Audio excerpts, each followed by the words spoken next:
After half a dozen hours in the earliest moments of the upcoming pirate RPG Sea of Remnants, I was left with tons of questions about how this one will ultimately turn out. Whether it was the currently bare-bones turn-based combat system, the convoluted labyrinth of vendors and upgrade paths that reminded me a bit of an MMO, or the story and dialogue that were sometimes difficult to follow given this early build's lack of English voice acting or reliable subtitles. But one thing that was never in doubt throughout all of that is just how much this colorful, over-the-top adventure is already absolutely dripping with style. That's so unbelievably hard to look away from, it made me eager to see more in spite of those rough edges. Seriously, the cartoonish characters, exaggerated and often hilarious animations, and gorgeous menus are some of the coolest I've seen since Persona 5. And even when I didn't understand everything that was happening, I often couldn't help but smile ear to ear. The version I played is so early and unfinished, it's still pretty hard to tell if this will deliver in plenty of other areas, from gameplay to technical stability. But there's plenty of time before the unspecific 2026 launch window to iron all that out, and it already has so much unique charm that I'm officially adding this one to my list of games to follow closely.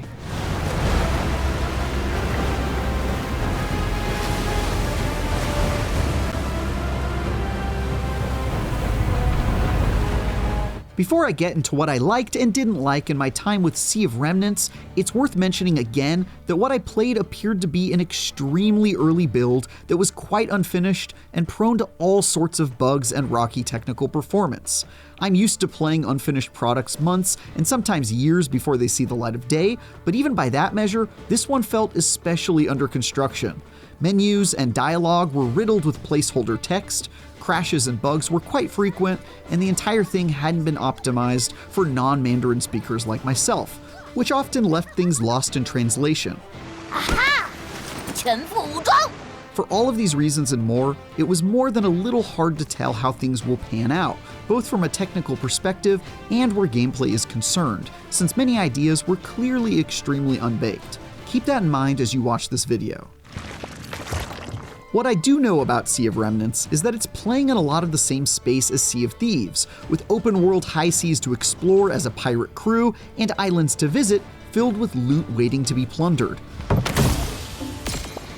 But it also distinguishes itself with unexpected elements, like the turn-based combat that happens when you're ashore, or the RPG MMO mechanics that accompany it, to the point where I'm not even sure what odd blend of genres the final product is shooting for. And every 30 minutes came with another surprise that added to that confusion, like how late in the demo I learned there were hundreds of recruitable companions I could take with me on voyages and build bonds with. And this is all without having been able to see any of the planned multiplayer components in action, as this will all apparently be taking place in an online world where you can interact with other pirate captains. Unfortunately, a lot of the ideas Sea of Remnants threw at me were pretty hard to get a sense for in this build, like the turn-based combat where my buccaneer crew and I crossed swords and blunderbusses with rival scallywags and local fauna. While beautifully animated, the bits I played were also extremely oversimplified, either due to the section I played being pretty early on in the adventure, or just because it was quite clearly still a work in progress. As a big fan of turn-based battles, I'm hopeful they can flesh out some of the mechanics here to reach the heights of some of my recent favorites like Clair Obscur Expedition 33 or Like a Dragon Infinite Wealth. But for now, it mostly reminded me of a very stripped-down version of Persona 5. The good news is that no matter how unfinished any aspect of Sea of Remnants was, it was consistently and without exception one of the most interesting games I've played in a long time. The humanoid characters, all of which are puppets for some reason, have a ton of personality despite their wooden faces, and their exaggerated animations really cracked me up. And despite having Sea of Thieves pirate vibes, I rarely felt like I knew what was going to happen next, like how after beating a giant 8 boss on an island and getting back on my boat to go home, I suddenly found myself under attack by that same monkey out for revenge, who is now captaining his own vessel and blasted me with cannon fire. Then, even though I sent him to Davy Jones's locker, my ship was sunk moments later anyway in the most silly cutscene imaginable. I still feel like I don't really understand what it will feel like to play the final product, as it swings so wildly between juggling an inventory of loot, blasting cannons on a boat, and choosing between very confusing dialogue options with various party members. But even though playing through that confusion was often a little unintuitive, I certainly can't say it wasn't interesting. Quite the opposite.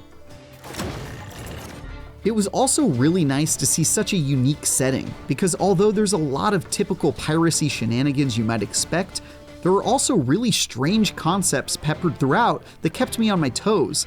Like how my journey started out with me finding the moon buried beneath the sea, or how the marionette characters apparently lose their memory whenever they're destroyed on an adventure, but always find themselves back inside the main island of Orbtopia to begin again. There's also a really distinct punk vibe throughout the entire world, as everything is covered with graffiti, and many of the characters act like reckless teenagers who cut class to cosplay as mischievous pirates. The big question with Sea of Remnants is if its unmistakably cool presentation and interesting hodgepodge of ideas can actually come together into something coherent, and I truly feel no closer to answering that after more than 6 hours with it. 小声点，不要弄出动静来。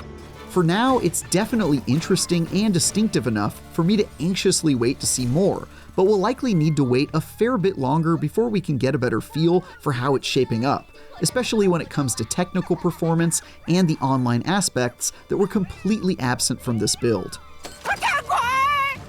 I can definitely see the beginnings of a vision here though, where the punk aesthetic and killer art style play well with the over-the-top ship combat and slower, more tactical turn-based battles on foot to create something really special.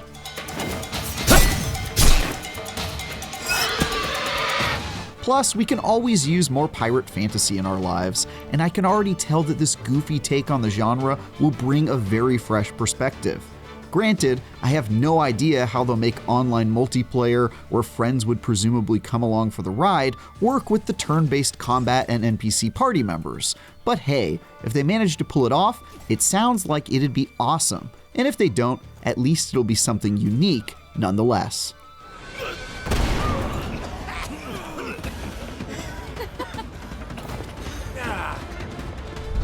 For more, check out our recent previews of Borderlands 4 and Wuchan Fallen Feathers. And for everything else, keep sailing the high seas with IGN.